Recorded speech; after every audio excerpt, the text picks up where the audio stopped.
یہ ہفتہ وار بائبل کا درسی was Plainfield Christian Science Church Independent کی جانب سے ہے جو نیو جرسی امریکہ میں واقع ہے۔ مزید معلومات کے لیے آپ ہماری ویب سائٹ ملاحظہ کریں www.plainfieldcs.com۔ یہ سبق 20 اپریل 2025 بروز اتوار ہفتہ کے اختتام پر آپ کے مطالعہ کی غرض سے تیار کیا گیا ہے۔ مضمون: کفارے کا عقیدہ۔ سنہری متن: مکاشفہ۔ اب ہمارے خدا کی نجات اور قدرت اور بادشاہی اور اس کے مسیح کا اختیار ظاہر ہوا ہے۔ جوابی مطالعہ: یوحنا۔ اچھا چرواہا میں ہوں، اچھا چرواہا بھیڑوں کے لیے اپنی جان دیتا ہے۔ اچھا چرواہا میں ہوں، جس طرح باپ مجھے جانتا ہے اور میں باپ کو جانتا ہوں، اسی طرح میں اپنی بھیڑوں کو جانتا ہوں اور میری بھیڑیں مجھے جانتی ہیں اور میں بھیڑوں کے لیے اپنی جان دیتا ہوں۔ باپ مجھ سے اس لیے محبت رکھتا ہے کہ میں اپنی جان دیتا ہوں تاکہ اسے پھر لوں۔ کوئی اسے مجھ سے چھینتا نہیں بلکہ میں اسے آپ ہی دے دیتا ہوں۔ مجھے اس کے دینے کا بھی اختیار ہے اور اسے پھر لینے کا بھی اختیار ہے۔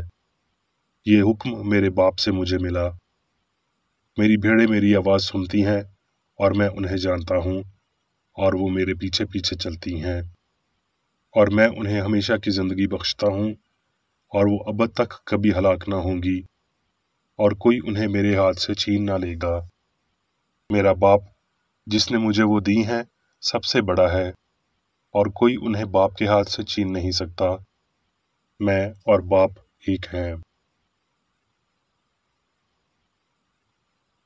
درسی واز بائبل میں سے یوحنا۔ کیونکہ خدا نے دنیا سے ایسی محبت رکھی کہ اس نے اپنا اکلوتا بیٹا بخش دیا تاکہ جو کوئی اس پر ایمان لائے ہلاک نہ ہو بلکہ ہمیشہ کی زندگی پائے۔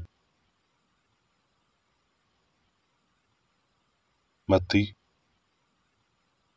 اور یسوع تمام گلیل میں پھرتا رہا اور ان کے عبادت خانوں میں تعلیم دیتا اور بادشاہی کی خوشخبری کی منادی کرتا اور لوگوں کی ہر طرح کی بیماری اور ہر طرح کی کمزوری کو دور کرتا رہا۔ یوحنا۔ پھر یسوع فسح سے 6 روز پہلے بیت عنیہ میں آیا جہاں لازر تھا جسے یسوع نے مردوں میں سے جلایا تھا۔